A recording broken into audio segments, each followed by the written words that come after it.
Hi, it's Susan. Welcome back to my channel. This is just a quick show and tell to follow up on my live stream yesterday where I showed you how I was working with playing cards and book text and sheer fabrics because I wanted to use them in my sheer book text journals, I guess you would call them. So I wanted to show you a few of the variations that happened and maybe some ideas of what you can do with them.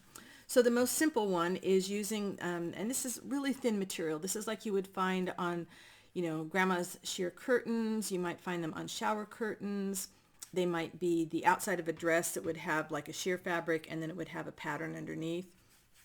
And so you can see the text right through here. So you might want to use a solid color if you want and just stitch around the edges if you want to be able to read the text. Or this makes a great base because then you can add something else to it. Gosh, do I have something you can add to it? You could add a fussy cut napkin. Yes, I fussy cut my napkins. Don't laugh. You could add something that was punched out. You could add one of the little fab dangles. You could put an eyelet up here and hang a charm or a bead. So, you've got a lot of possibilities. Or you could just decoratively stitch around them. I plan on using these as tucks in journals. So you've got my book text journals, so you can see the book text. You've got the sheer fabric that already has a pocket there, but you could put it like this as a tuck spot in a larger journal. Well, I guess it would work in this one too. You could use it on the page and it would be fine for a tag. Now sometimes the material is so pretty it doesn't need anything else. So I've got a lot of those where you can stitch around the edges, you can crazy stitch all over them, and this is just the material. This has done nothing to it. It's just the material is so pretty. Sometimes the material stretches and Susan doesn't pay attention to that, but that's the way it goes. I mean, look at these, lots of opportunities. You could put tea-dyed paper on the back of it, or scrapbook paper on the back of it and have a journaling cards.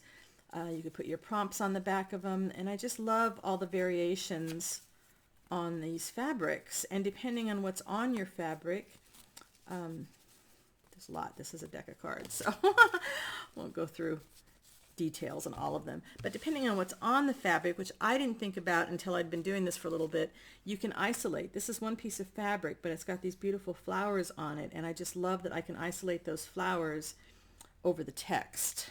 It's another one from the same piece of material, and it's got these wonderful little raised ridges. And this one was just plain, but then I cut a piece of the flower and stitched that on.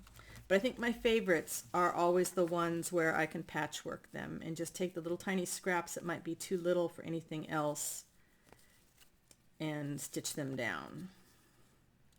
You don't have, you see my stitching is uneven, they're not straight, doesn't matter. These are going in our crazy journals, right? And it's just, again, you can build on top of those with something else. This one's got these little raised dots on it. Love that material. Love that. So, nothing goes to waste around here. I save all my little scraps and I use all my little scraps.